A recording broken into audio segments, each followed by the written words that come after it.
I have total trust in it. The person who told me brought it up apropos of nothing. We were just talking about, I think, like Israel and influencers and Charlie Kirk.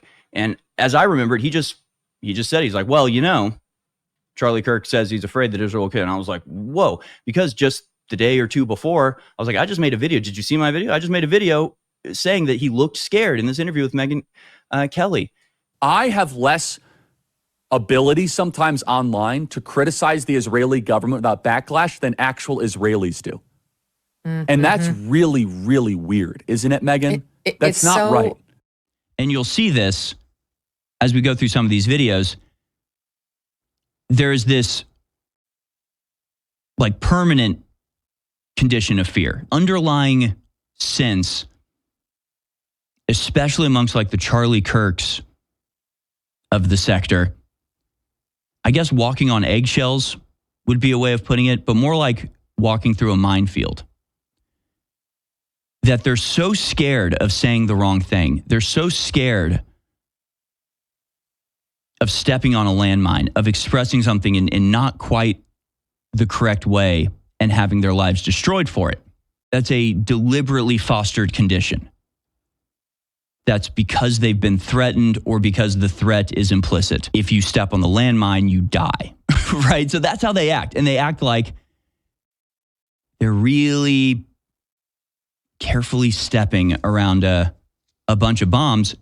I'm afraid because, again, I want civilization to win. I want the West to win. I don't want the Islamo-fascist barbarians to storm the gates of Jerusalem. I want the holy sites protected. I believe in the Holy Land. I love that Jesus walked on water there and rose from the dead and preached in the Mount of Beatitudes. Like I feel the connection to Israel, but at the same time, simultaneously, when the hostile reaction is that now Megyn and Charlie are enemies, right? Boy, I'll tell you, like you're not gonna, I wouldn't say lose, but you will weaken and just basically deflate two of your strongest advocates if that continues.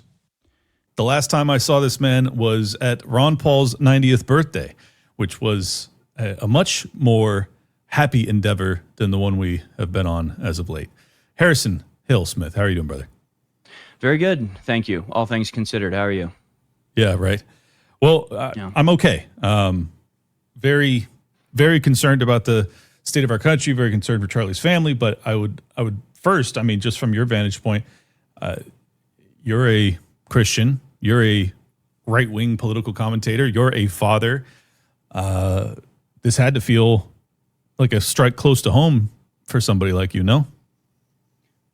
Yeah, there's been, unfortunately, a few things like that recently. And this one definitely, and in a way, it's like, Charlie Kirk gets killed. What does that have to do with me? But, I immediately, I just went home as soon as I could and just like got the gun in the waistband and hung out with the kids and the family. And also just genuinely, deeply appreciated being with my family. Yeah, it's brutal, man. It is... It does hit close to home, and then I just so happen to get like wrapped up in it anyway. So this whole thing has been sort of bizarre for me. Just I'm almost like out of body. Like, is this really happening? It's been strange. It's been very strange. Oh man, I couldn't say it better. I feel the exact same way. Totally surreal. Well, first off, I don't know. It's not breaking news. I'm sure everybody that's watching this already knows. But yes, Charlie Kirk was what appears to be a assassination. Just yesterday, and the entire country kind of froze in place, and the FBI, the latest, actually, I'll start there. Harrison, what have you thought about the investigation so far? Are your spidey senses tingling as to a cover-up, or what are you feeling? Yeah, they seriously are. I don't think we have been. The problem is we're so far gone in this country. I don't know if I would ever trust anything they'd give me anyway, but I think the fact that there was no suspect, no description of the suspect, no age, name, sex, hair color, nothing for like 24 hours. They finally announce that they have a suspect and have him on video or photo, but they're not going to release it. And then finally they do release. The whole thing to me has been incredibly strange. I compare it to something like Butler, Pennsylvania, when I felt like it was sloppy. It was, I mean, there were videos from all over the place with people pointing at the guy. This one felt like Charlie was killed by a ghost. There was one shot to the neck, instant. I mean, there's no hope if you hit the carotid artery, and then he's gone. And for 24 hours, we have zero information. But Cash Patel is saying we have a subject in custody, and then 2 hours later they drop him. And then John Solomon says on Fox News, we had 2 people arrested that we let go that we think weren't the shooter. I was like, maybe that was just a way he phrased things, but I think it's sort of symbolic of like, you mean they weren't the shooter, right? I mean, did you let guys go that may have been the shooter? Because you may have at this point. I don't even know. But it's like all the information is like, what? Why is this so hard? What is happening? I mean, this is indicative of both the mistrust that the general public has in the FBI, but also in the FBI's either ineptitude or their corruption. And I don't know which in this instance. When it comes to Butler, it seemed very much to be evidence of corruption. When it comes to this, it feels like maybe it's ineptitude, but I'm not 100% confident. It's all right. Well, I mean, yeah, the similarities also between Butler and this are unbelievable. And the kind of the open wound, sorry for, to use that pun, but no pun intended, I should say. The open wound of the Butler attack and having no closure on that, really. I mean, we have no motive. We don't know anything about that guy. And then, I don't know what it's been, 14 months or something. It's like, it's not that long ago that happened. And now you have this, which looks like the exact same thing. Elevated sniper position, security that doesn't see anything. I guess the difference is that this guy was, he survived and escaped, which makes it even more egregious. And he was, scare quote, successful, that he actually landed his mark. He landed his target. What do you make of that? Is there a connection between these two events, or am I just seeing things? There may be the connection so far, as you point out, is a lack of information and sort of the accepted reality now that we just don't find anything out. I mean, when it comes to Thomas Crooks, we find out things that are like tantalizing, but no actual information. He had multiple phones, or they had phones that had accounts connected to other countries. But we're not going to say which ones and follow up on that at all. I mean, yeah, it's been over a year, right? That was July of 2024. And not only has there been no conclusions as to why he did it or if he was connected to anybody, which apparently he was, but we haven't heard anything about it. Then there was that second shooting, and there has been no like real reckoning with the leftist violence that is plaguing this country, that has been plaguing this country in the political sphere specifically, but expand that out to radical leftists shooting up Catholic preschools and slicing girls' neck on the subway, which I would classify both of those as like anti-white, anti-Christian, anti-right wing. I mean, to me, they're all the same. They're all motivated by the same leftist, anti-white, anti-civilization, anti-Christian ideology. So we haven't seen any sufficient response to the trend of violence that's only accelerating. Well, and it stretches all the way back to the summer of 2020, in my view. Of course. When cities burned and there was minimal justice to be found for that, and then it just seems like it's been escalation since. To be honest, it goes all the way back to the 60s and the Weather Underground, and we never, appropriately confronted that domestic terrorism in our country. So yeah, we have a history of this. The leftists have never been. So but I don't even know what I want them to do exactly. I just know I hate being in a country where the left is out there making TikToks with their real names and their faces saying, you should kill Ben Shapiro next, while, Republicans are out there going, let's lower the temperature. And we're the ones being killed. So, it's a major challenge to find that balance, because it's like, I don't want to be passive, but I also don't want to escalate things in a way that's non-productive. And I don't know what the answer is to a path that's productive at this moment. All I know is that short term, I need answers as to Charlie Kirk's assailant. So we'll get into the meat of the story and your prediction or call that was made a month ago in a second. But first off, do you have any instinct as to how valid the claims are that the rounds had I guess pro-trans rhetoric written on it? it makes sense to me. I mean, again, this is kind of the thing is it's like, when it comes to my tweet and stuff, the question is like, is it Israel? And so, I was kind of expecting it to be a radical Palestinian because that's where I see a lot of radicalization. That's where I see a lot of the hate for Charlie Kirk coming from before this. Sure. Yeah.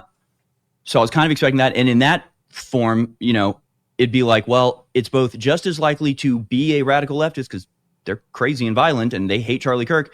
And it's exactly what Israel would want you to think of it. So it's like, Right. I'm sort of split. It's both perfectly in line with what we've seen before. It seems to be a copycat style with Luigi Mangione, or the trench shooter of the church just a few weeks ago, or just a week ago, or I don't even know what time it is anymore. They're all blending together. Yeah. So it seemed to be mimicking that. So it is in line with that. Why he would leave the gun in the woods is a little questionable. He could have left it on the roof. He could have taken it with him. Wood seems like an odd place to leave it. So I approach everything with skepticism, but I see no reason not to believe that, if that's a good answer. Yeah, it's a fair one. I'm skeptical, because it reminds me again of Butler in that it just seems as if this would be an extraordinary feat for some radical trans activist to pull off.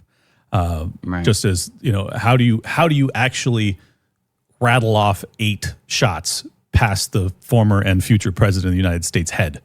He didn't get away with it.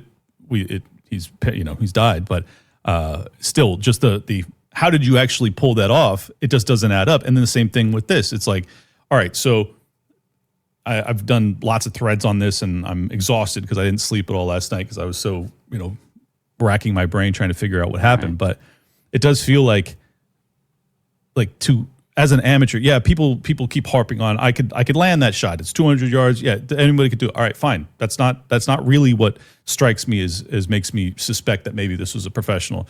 It's that if it's just an attempt to take out Charlie Kirk, if that's all that this is, if it's just I want this guy gone, there's a lot of ways that you could do that, especially if it's not a suicide mission. If you want to survive, because the point that you want to make is you want to terrorize the country and you want to take out Charlie Kirk because of his anti-trans rhetoric or whatever, you could take him out when he's at a restaurant. Like Charlie Kirk is not the president of the United States. He's not riding around with Secret Service detail all the time. Like there's many opportunities that someone could have got to Charlie Kirk if that's all that they were interested in. So it tells me that's not all that they were interested in. They wanted this to be public. They wanted it to be visual, visceral, disgusting, horrifying, and radicalizing.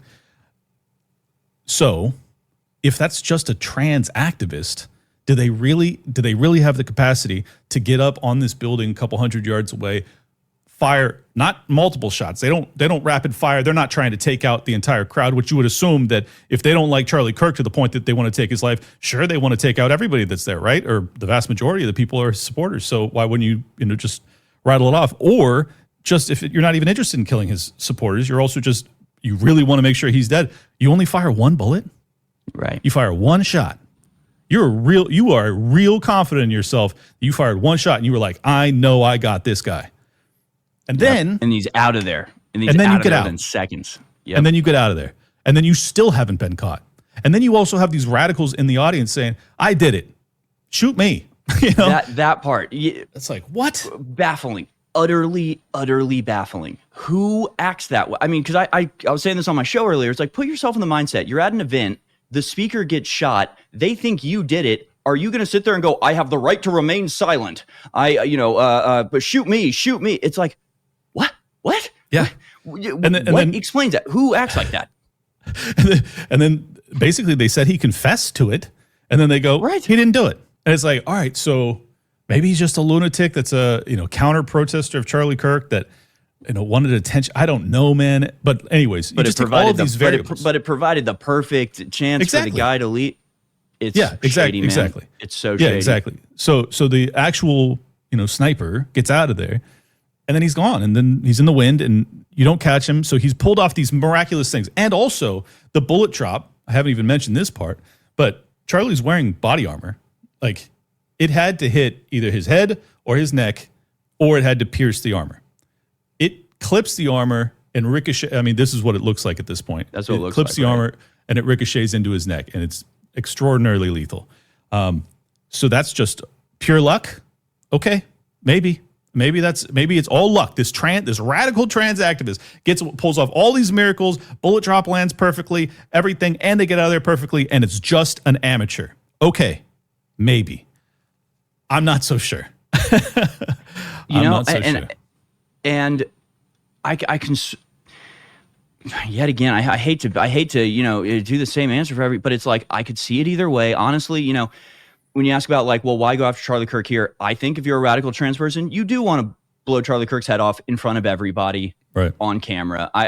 That sounds like something a psychopath murderer would want to do. Maybe they're familiar with the landscape. They know Charlie Kirk's coming. It's announced a month in the advance, and he gets to go around and see different angle. Like, I don't know. That to me makes a little bit of sense. But when you talk about the professionalism, when you talk about shooting Charlie Kirk in one of the only areas that will absolutely guarantee death, even, we saw it with Trump, a glancing blow, the skull is pretty hard. He had the bulletproof vest, even, the rib cage, can deflect bullets or, can miss a vital, but you get hit in the carotid artery and there's no hope. It is the most 100%. Lethal place to be hit anywhere in your life, anywhere in your body. And so I don't really have the expertise to say whether or not this was truly a miraculous, it seems like one to me, the success of this mission. And everybody I've talked to that is in the know and does have the knowledge to understand how impressive this was is like, yeah, this was a professional, 100% professional. Interesting. So that's who I'm going with. Yeah, that's just my gut instinct after everything I've looked at so far.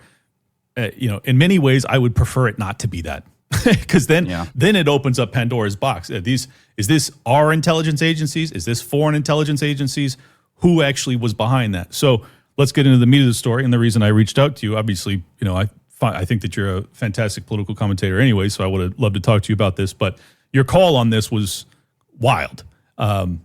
Almost exactly 30 days ago, you post that you knew somebody that knew Charlie that said that Charlie is afraid that Israel will take his life if he turns against them.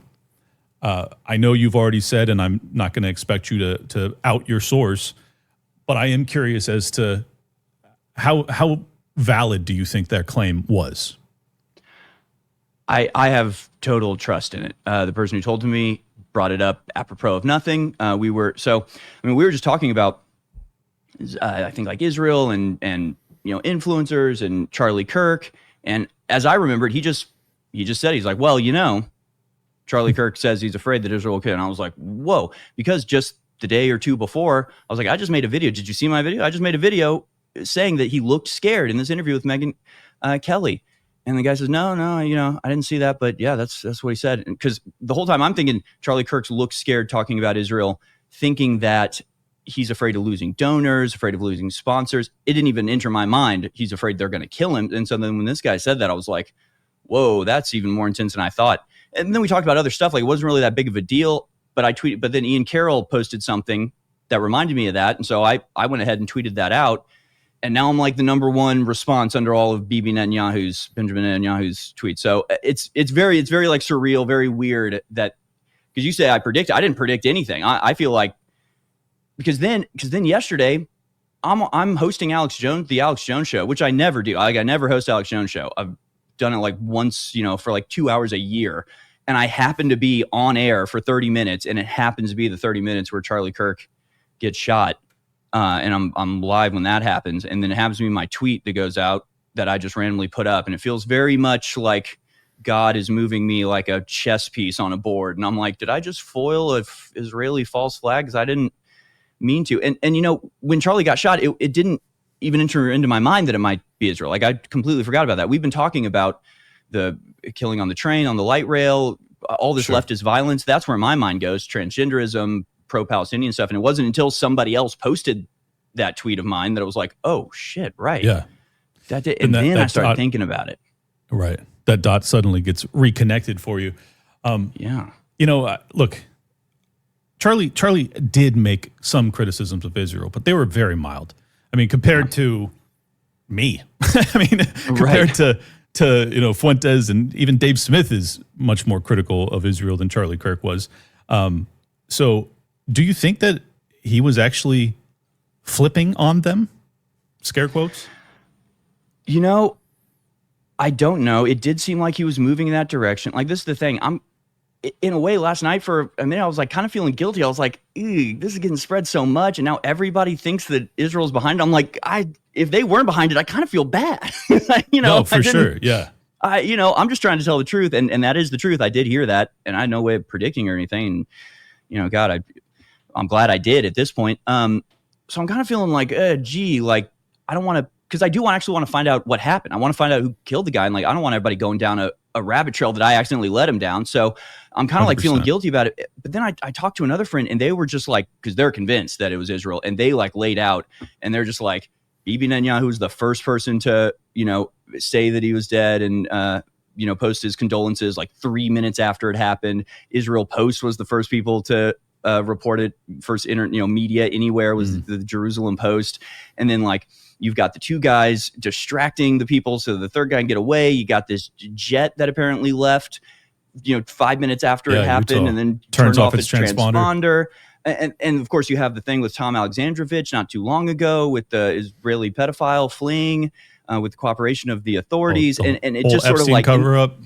Yeah, well, and the whole Epstein cover up, and Charlie's been talking about Epstein, and then they'd done research, and they were like, last time, I think this is the case. Last time Trump or Charlie did a big event, it was like Tucker Carlson and all these people, and they were like every single person that went on stage talked about Epstein and criticized Israel, and that's never the case with Charlie Kirk. And the recent interviews he's done have been very harsh on Israel. So then I'm thinking about it from Israel's perspective and going, first of all, without my tweet as context, it kind of doesn't make any sense because Charlie Kirk is the pro-Zionist guy. He is the pro-Israel guy. He holds that banner and he's known as that. So to say Israel is going to kill him, that genuinely doesn't make any sense. But then when you think of it as, what if he was going in that direction? What if they were listening in to him and he was in communications with people saying, hey, I think I'm going to go this direction, and they knew his intentions or saw this pattern? Then suddenly it's like, okay, here's this pro-Zionist guy with this incredibly powerful platform that they built, by the way, that Charlie has thanks to them. So if he's going to take what they gave him and turn it against them, that could literally destroy Israel, because the youth is people they're most concerned about. They're bringing over all these under 30 people to Israel to train. They're very concerned about the youth perception of Israel. Charlie is the dude when it comes to Israel. He is such a powerful component of their apparatus. And so then you think like, all right, we can't let him turn. That's just like totally unacceptable. And if he starts to turn and we take him out then we'll be blamed. So, you take him out before he ever really genuinely turns, and then he's a Zionist martyr, and maybe you blame it on a Palestinian, and then you get more anti-Semitism stuff, and you unify the right, and they stop criticizing your guy, anymore. Man. I don't know, man. So again, Israel was never my top suspect until, I've spent 24 hours thinking about it, and I'm like, it's not unreasonable. It's not even out of the question in terms of would Israel do this. I mean, it's like, guys, I mean, they've done it 14 times since Clint and I started this conversation. So, it's like, it's in their wheelhouse. And if nothing else, it just shows how much they needed Charlie Kirk, because, man, nobody's going to be defending them anymore. And their reputation is in the toilet, honestly. Yeah. Well, that's the hardest part for me to buy that narrative. And, Ian Carroll, who's a buddy of mine, he's talking about it with ironclad certainty this morning that it's absolutely Israel behind it. I'm just like, man, I can't take that leap, and I can't be that certain either. Me neither.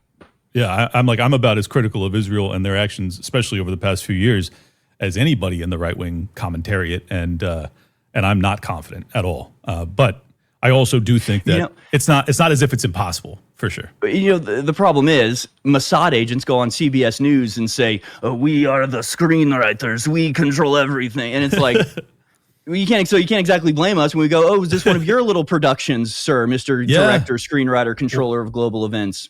Exactly. You're going to take the credit, take the punishment. I mean, that's how it goes. Yeah, right. If you take the credit, you get the false allegations sometimes too. Yeah, I mean, you're going to make these claims. Well, so, yeah, all right. I have to ask, have you contacted the person that told you that since his life was actually taken? Yes. Yeah, I have. And he was kind of like, please don't. Please, God, don't tell anybody. So I figured if as he wants much. to go public, he's more than welcome. Yeah.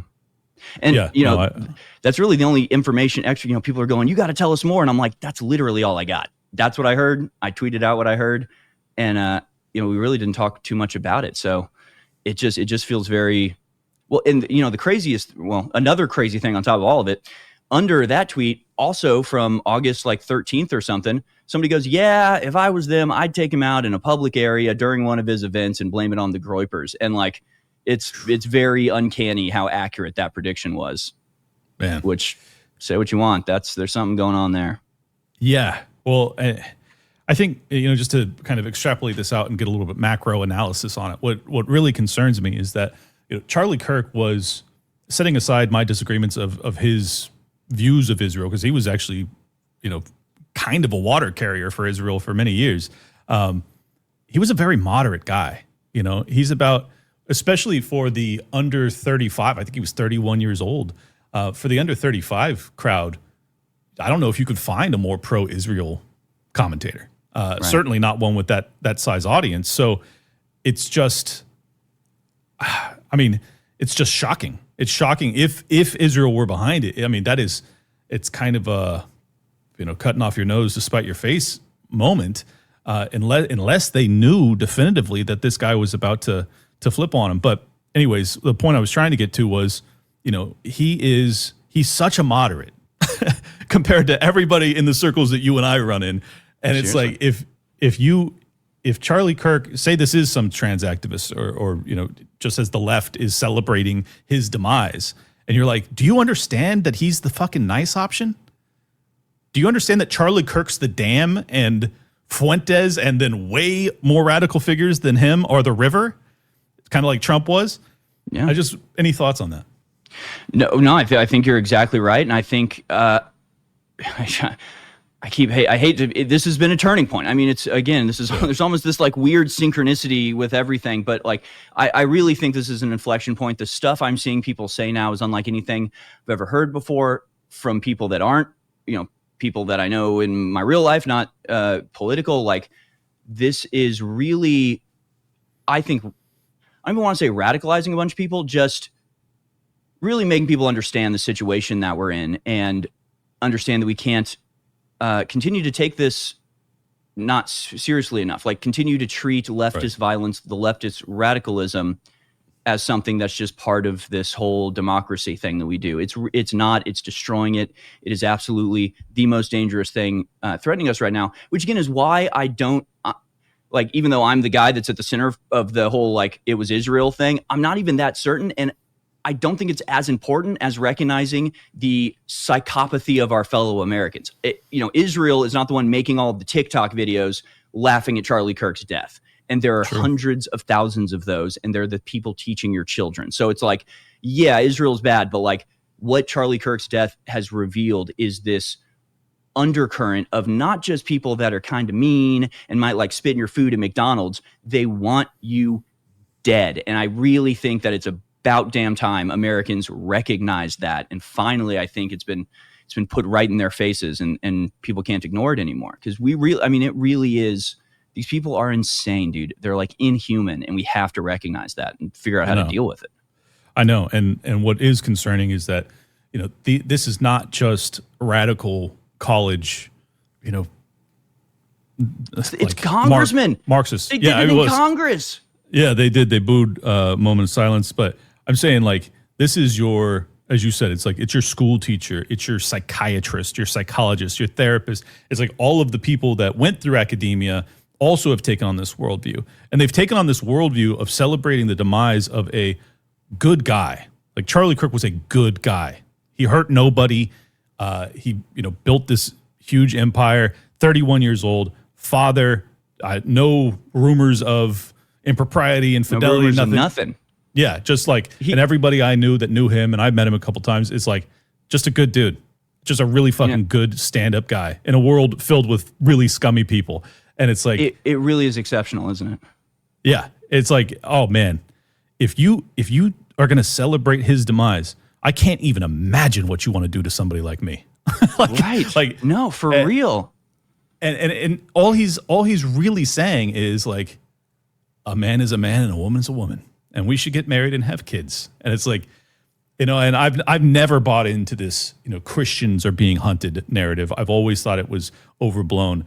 But I got to say, the animosity towards Charlie Kirk and him being such a really boilerplate kind of run-of-the-mill centrist conservative, by no stretch of the imagination is he a radical. And for him to be viewed this way, to the point that you have thousands, if not tens of thousands, if not way more, Americans celebrating his absolutely horrific demise, it portends atrocious things for our future. And that's, you know, ironically, or I don't know if it's ironic or not, but it's like, it's almost why even though I disagree with Trump on so many things, it's like, I see what's coming. I see the elevator doors opening and the blood spilling out. And it's like, we have to do something. I don't even want to criticize Trump. All of my criticism of Trump is just like impatience. It's just like, please, for the love of people, need to be behind bars. We don't have that much time. These people are insane. And they're openly threatening to be tyrannical. Like Gavin Newsom and some of these people, Eric Swalwell and these people are like, you just wait till Democrats get back in charge. You're going to regret ever kicking us out. And it's like, what, I already regret them ever. We can't vote anymore, guys. Like these people keep voting for these people. We can't let that happen. So no, it's absolutely insane. When you talk about just like what a good guy Charlie it was, you know, to me, that's got to be such a overarching, fuck, dude, I'm going to break down. It's such an overarching lesson because, like, you went to Ron Paul's birthday party, and that was a revelation to me of this 90-year-old man who was just so beloved and so much sincere appreciation for him. And it's like he was just a good dude. He just said what he believed, and he just raised a family and loved God. And it's like, that was Charlie Kirk. And it's like, he's never going to get to be 90, dude. It fucking sucks. Yeah.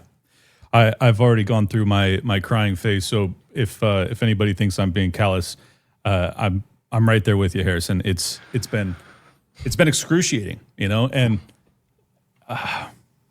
sorry, I'm trying not to get choked up. So where do we go from here, man? I mean, if Charlie Kirk is such a radical figure that he can be brutally murdered, and you'll have millions of people celebrate. I just got to point this out too, because I actually made this point on Blair White's post this morning. You know, she's saying, I'm going to call her she. I'll be respectful. She is saying that, you know, basically she's just realized that we're surrounded by psychopaths. And I'm like, I just want to remind people, in 2021, 29% of Democrats supported, and we're talking tens of millions of Americans, supported having our children taken away if we refuse the COVID vaccine. 29%. So when I say we're surrounded by millions of absolute dangerous lunatics that are willing to violate our rights in egregious ways, if not take our lives, that's not exaggeration. And it's not new. It's been around for at least 5 years. Anyways, yeah. No, so I'm in the same boat as you, dude. I'm like, Trump, I'm not trying to be a dick to you, man. I just need you to do what you promised. Because if you don't, the future of my country, my family, my progeny, everything else hangs in the balance. Yeah, well, and, you know, you're all about liberty. I'm all about liberty. Like, it is, I have this visceral fear of being like, send the military after them. And then I just, like, feel the boot on my neck. So, you know, it's like, I don't, same. You know, constitutionally, I don't want to do that. You know, in my worldview, it's like, that's the last thing I want. I don't see what else we can do. I've just lost faith in America, because you would think if you're watching a show and somebody even moderately justifies the murder of a father who never hurt anybody, totally innocent, cold-blooded murder in front of their children, you would think that the moment a pundit justified that even a little bit, it would be outrage. The channel would shut. Like, nobody, you would think that the American people would be outraged and horrified at that. The fact that they're not is so disturbing to me, because now I'm like, well, what do we do when it doesn't even matter if the people in charge are evil, because people keep voting for the evil people? Like, what do we do when when they've reached critical mass amongst our population of the retarded? Like, what happens when retardation reaches that critical mass and, like, you can't claw it back? Like, you can't, what are we supposed to do when the country, the people that are supposed to keep our politicians in check themselves are like worse than the politicians. I don't honestly know. Yeah. Although I've been really loving what Mike Cernovich has been saying, and he's been rephrasing it a couple different ways. But it's the simple idea of when a Jewish person was assaulted or yelled at a campus in Florida, Republicans didn't wonder what to do then. They didn't throw their hands up and say, "Well, gosh, both sides better calm down." Then they did press conferences, they launched investigations, they launched lawsuits, they withheld money, they leaned on them, they demanded rule changes, they demanded statements. It was not a question then, and that was nothing. That shouldn't even have been a national story, even a local story. That was literally a interpersonal scuffle for less than 10 seconds. This is Charlie Kirk being murdered in cold blood in front of thousands of his fans, and they're not doing anything, and they're not even saying they're going to do anything, and they're not even acting outraged. They're actually telling us to calm down. And it's like, no, you've got to do something. I'm not even sure what that is, but so far it's nothing, and that's not acceptable. And there needs to be pressure, continual pressure, and not even just when they kill one of us, we get mad for a little while. How about we start the pressure now, and then we maintain it until we're at a place where we can feel safe outside with our families? Like, can we, because that's liberty. You understand that's liberty, is to be able to go outside and enjoy the country with, so, sorry, and I'm not yelling at you, Clint. It's just, I know. So angry, it's so infuriating. No, it is, man. And I completely agree. I mean, my concern is that, and I've always made this argument that I don't want these hate crime laws for Jewish people, and I don't want them for black people, and I don't want them for white people. The laws ought to be structured in a way that we're all protected, and not 100%. Protected from every accident or every crime.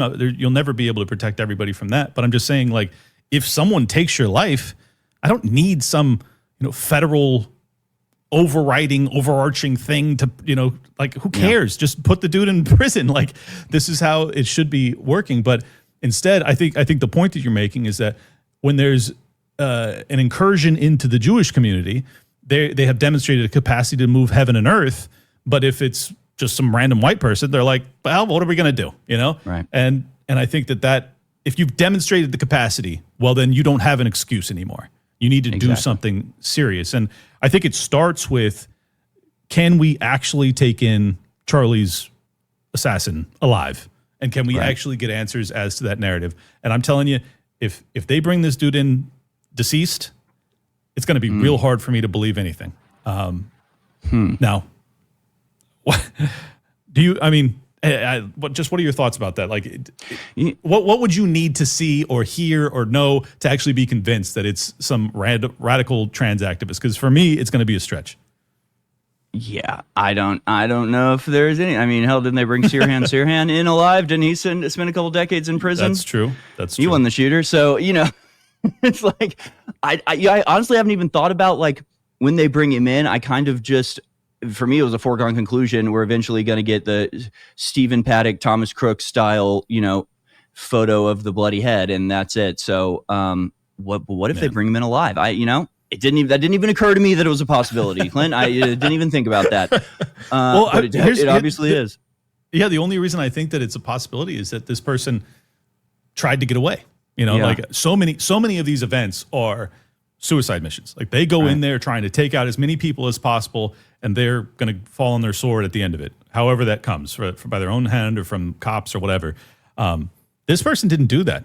I mean, this was well-planned, quick escape, and you've been, on the lam for over a day now. It's like they want to live, so maybe they don't go out that way. Oh, I wonder if it's a Luigi Mangione thing. I wonder if it's, that it was treated very differently, because you're right. I mean, normally if you're going to, commit a daylight murder, you're ready to go out with the victim. So the fact that he survived and then is in jail, and they're painting, murals of him, and he's getting sent naked images from, his women fans in prison. I mean, I think the Luigi Mangione murder and its response in the media has had devastating impacts that we're only going to start to begin to feel. If what we know so far about this shooting is accurate, I think they were highly and specifically motivated and inspired by Mangione. I think it's a fair assumption too. And also, I mean, yeah, he's a healthcare CEO, and maybe he's got he denied claims or something. So as if that's not what a business of insurance has to do, that you have to deny claims because you can't accept all claims or you go bankrupt. But setting that aside, maybe they were denying more claims than they should have, and maybe they were actually causing tremendous human suffering, and maybe this person made some bad decisions. But still, no, Clint, all that changed. You don't know that? No, they approve all of the procedures now because they killed the guy. They killed that one guy, and now everything's solved. Clint, don't you know how political violence works?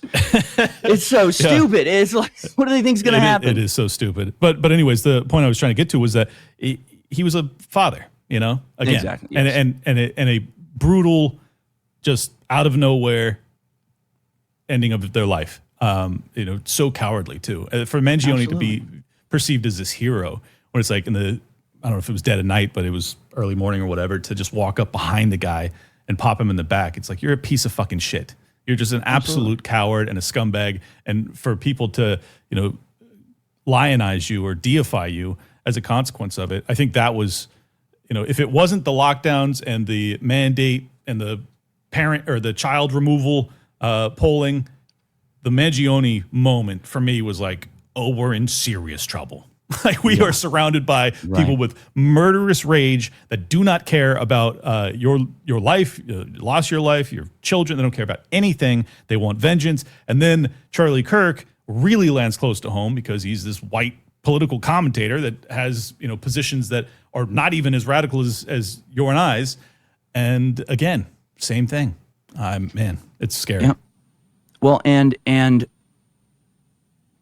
the killing of the healthcare CEO, the reason I was saying that is because it's like it's all the things that you said, and they're stupid, and they don't have the capability of determining second order effects.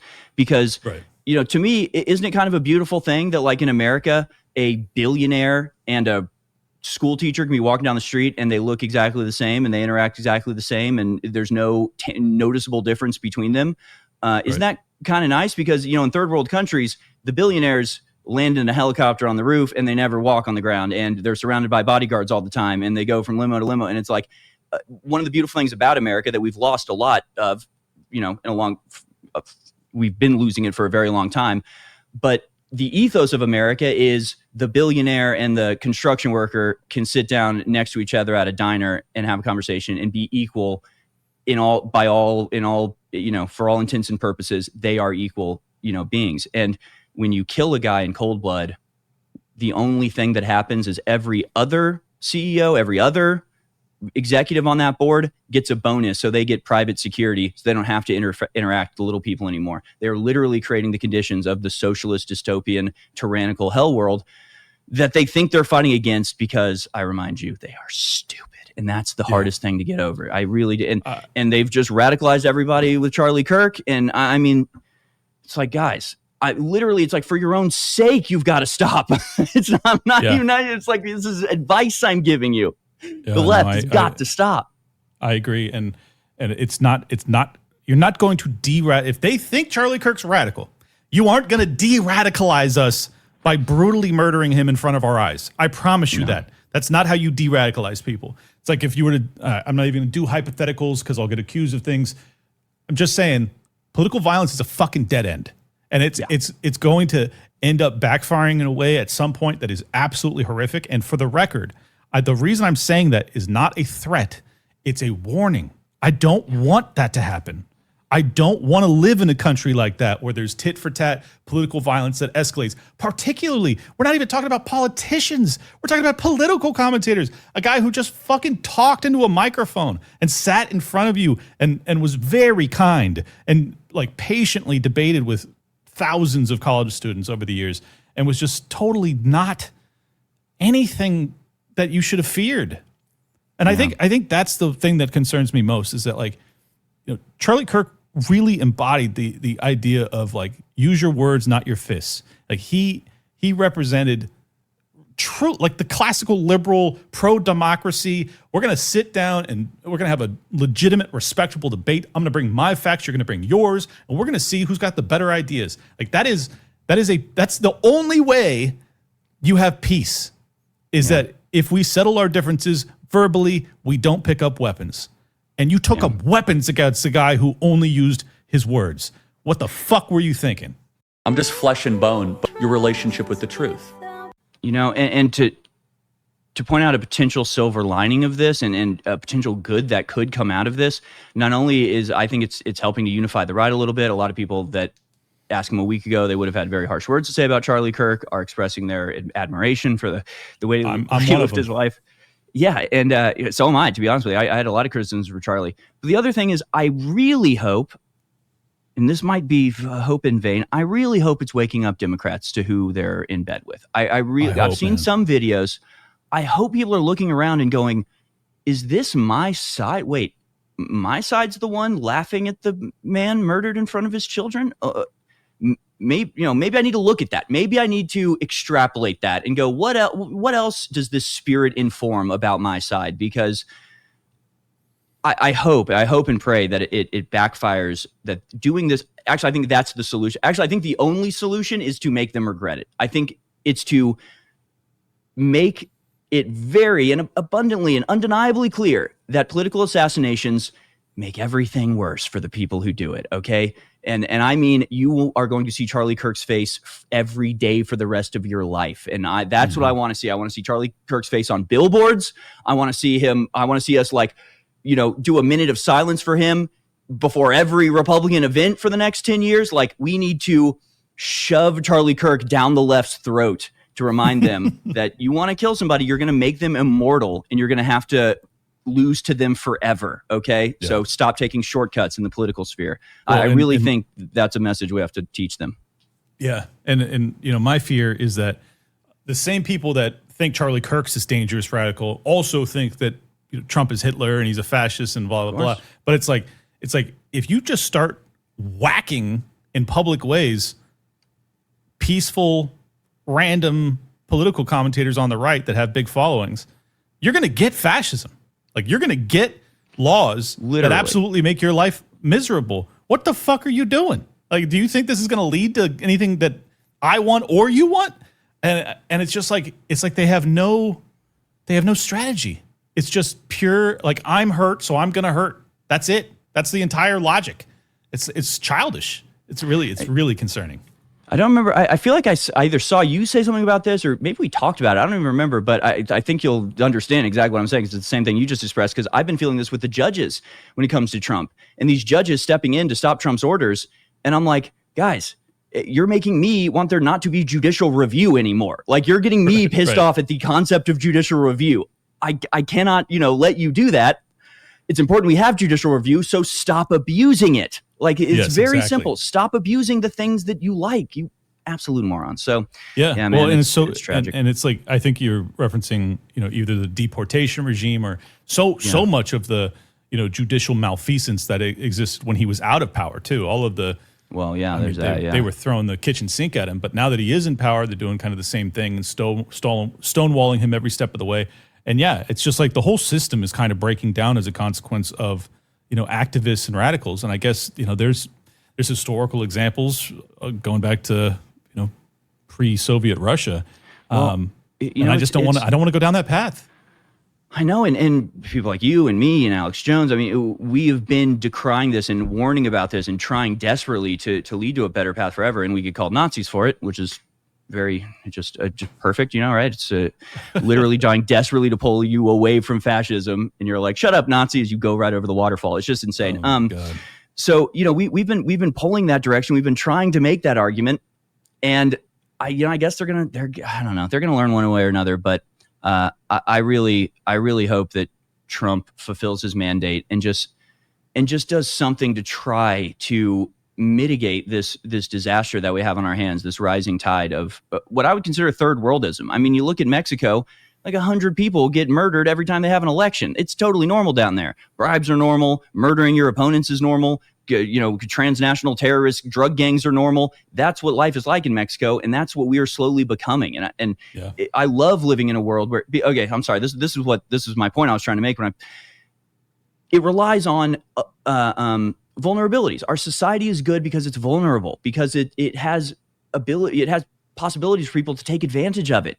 And if people take advantage of it, we can't have those vulnerabilities anymore. We can't trust each other or have, open. It's the classic, put your money in the can and take a piece of produce thing. that only works if people willingly and out of their own conscience put the money in the can, because nobody can make them. And if you steal all the fruit, there's not going to be any fruit anymore. So it's like, if the people don't have the internal moral compass to guide their behavior, then you have to have laws. The laws are always going to turn tyrannical. And so when you have these vulnerabilities in our system that the left thinks it's clever and powerful to take advantage of, to abuse their power, because they technically can, so they will. And so we have to remove that power, or, create new laws to stop them. And it's all about the moral foundation of our country absolutely crumbling. And we do not have a system that allows for that. Yeah, I think what it is like, basically what you're describing is not a racially homogenous, but a morally homogenous civilization. Like we have to share a moral worldview, or else our system is, I don't know if it was John Adams, I don't remember who said it, but basically like this, our structure of government is unfit for anybody other than a very moral, religious people or something like that. And it feels like that's where we're at. Like we are at that point that he warned that this system will not fucking work unless you guys keep your shit together. And we have not kept our shit together. And I always think of I always tell this story, but it's one that always pops up to me. The Golden State Killer was killing people in this neighborhood, and this girl says to her grandmother, you should lock your door. This guy's prowling around killing people. You should really lock your door. And the grandmother says, I don't want to live in a country where I have to lock my door. I never locked my door before, and I refuse to live in a country where I feel unsafe with my neighbors. And that night, the grandmother was strangled to death by the Golden State Killer. And it's like, that's kind of where we're at now, where it's like, I don't want to live in a country like this, but I do. I just do. So, I guess I have to accept that and work to change it. Because the fact is, you got to lock your door. We got to take measures to protect ourselves so we can survive and create a world that is safe. Basically, accept the reality of it, but don't accept the condition of it. Don't accept that this is permanent and or still normal, or let it be normalized. And I think, if you want to really avoid third worldism, well, then Kash fucking Patel needs to bring this person in alive, and we need to find real answers as to what transpired. We cannot have yet another Butler, Pennsylvania, like mishmash, obvious cover-up nonsense thing. We have to have real justice, and not even for me or you or the rest of us. Just starting with Charlie Kirk and his family and his children. I mean, they deserve answers. They deserve justice, and if they can't have justice, then none of us will. And it's going to be really, really dangerous if that doesn't happen. So. As critical as I've been of Kash and the FBI, for the first time in your life, you're going to hear a libertarian rooting for you guys. Right. Do your fucking jobs, people. We need it right now. The fate of this country may hang in the balance. It's crazy, man. That's all we want. We're just begging you to do your jobs, please. Yeah. please. I am rooting for you for once. Do your damn jobs. All right. Well, Harrison, you're one of my favorites. Please tell people where they can, check out your show, follow your work, everything else. Well, I'm currently doing the American Journal on Infowars.com/show, but as of next week, this is an exclusive. Oh, let's go. I will be hosting the War Room in the afternoons, so I'll be taking over where Owen Schroer was in the afternoons, and we'll have somebody else take over in the morning. So I will be hosting the War Room. Congrats, either way, man. Thank you very much. I'm very excited. I have been waiting 5 years to be able to sleep in. I paid my dues. I'm such a night owl. Even on the weekends now, I stay up till 2 a.m. And yet every day, Monday through Friday, I wake up at 5. Dude, you morning disc jockeys blow my mind. I would die trying to get up at 6 or whatever. It's brutal. So I'm very, very happy to be moving back. But follow me on Twitter at Harrison H. Smith. And I do a show called Moonbase Live on Rumble. And I'm on Infowars, Infowars.com/show, thealexjonesstore.com. Awesome. Well, the coverage you guys do all the time is tremendous. And for those that don't watch, I hope that they will. But I have to ask before you get out of here, because I think it's, the audience would be pissed at me. And I'm actually curious. I had Owen booked to do my show a month ago. I screwed up and I did like a time zone thing, and I messed up anyways. So it didn't happen. But I'm a big fan of both you guys. I'm a big fan of Alex too. Like, what are your feelings about, him leaving and everything else? I'm bummed. Honestly, I'm bummed about it. I think he's been wanting to go for a while, and I think he was. It's been tough for all of us. Like, it really has been very difficult working for a job where you don't know what's happening. And like, there have been, probably a year ago, I had to come to terms with like, I don't know what the hell's going to happen. I can't listen to the announcements anymore. Like, as long as my key card gets me in the building, then we're still here and I have to work. But it's been a real roller coaster. And I think I myself, that's got to be stressful to live like that, where you don't even know if your job's going to be there the next week for years. No, it's been a very long time, and it honestly sucks. It's what it's like. It's like fake executions where like they bring the prisoner out and put him on the block, and the governor calls every morning and says, "Hey, come to work." That's exact. And then all right, back to your cell. And so then like the fourth time you're let out, you're like, "Will you drop the blade already, please, for the love of God? This is interminable." So I think I was in this mindset, and I think Owen was even more in the mindset of like a year ago. We like came to terms with InfoWars being over. Like I was like, oh shit, okay, now I have to go solo now. And I think he was kind of in that mindset. And this is speculation. This is not from him, but from my perception, I think he was kind of like ready to go a year ago. And for the last year, he's just been like waiting to see what happens and just itching to like go out on his own. I think he's just ambitious. He wants to build his own thing. He feels like he's under the shadow of Alex. He wasn't censored, but he never said he was censored. I thought Alex went overboard. Obviously, I think he's very emotional about it. I think he was being truthful in how he felt at the time. But it's been frustrating having people, just anytime anything happens with InfoWars, I just get a ton of shit about like it being a Mossad agent and shit. And it's just, so that's been annoying. And I feel like if there's one thing that I would criticize Owen for, it's like, dude, issue a video saying you weren't censored, because people believe that, and then other people hear it and stop supporting us and don't listen to us, or whistleblowers won't trust us. It really actually damages our brand if people think that we're censored, and we're not. So he never said we were, by the way. Owen never said we were, but I watched the stream. So I don't think I've ever watched a stream for as long as I did. All right, that was a good stream.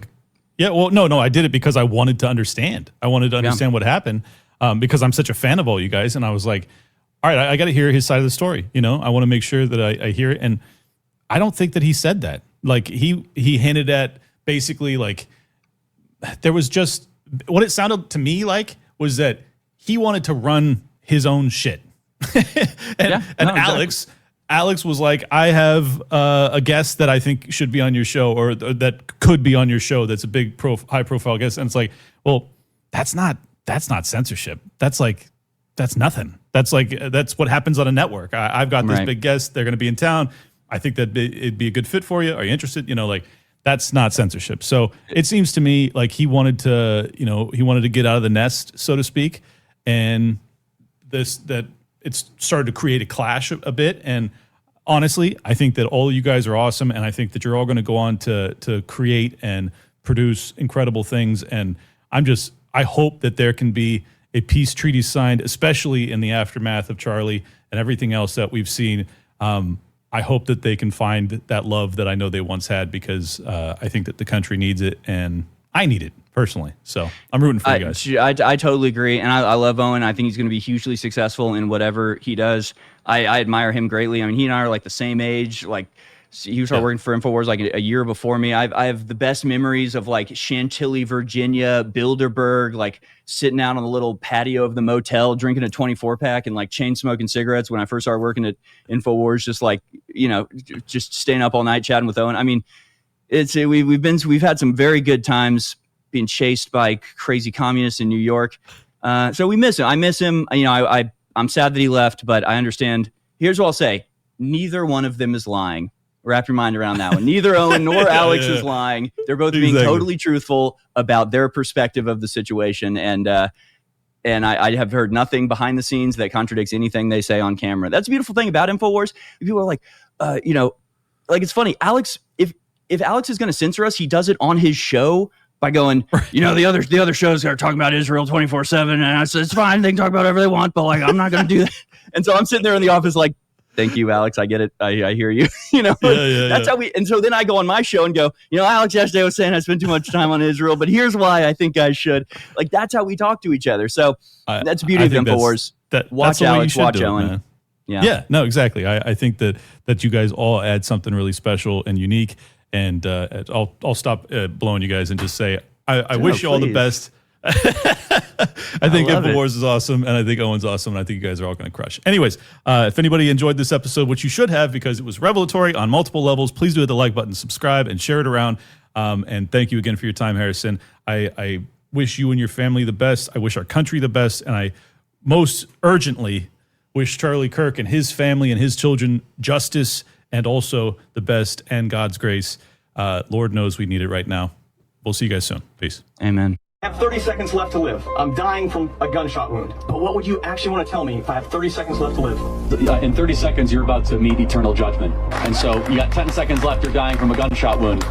And there's only one way that you can get bailed out of that. It's not all the good things you did or the moral scorecard. It's whether or not you have Jesus Christ as your Lord and Savior. And that's the only thing that's going to matter. How do you want to be remembered? If I die, I want to be remembered for courage for my faith. That would be the most important thing is my faith.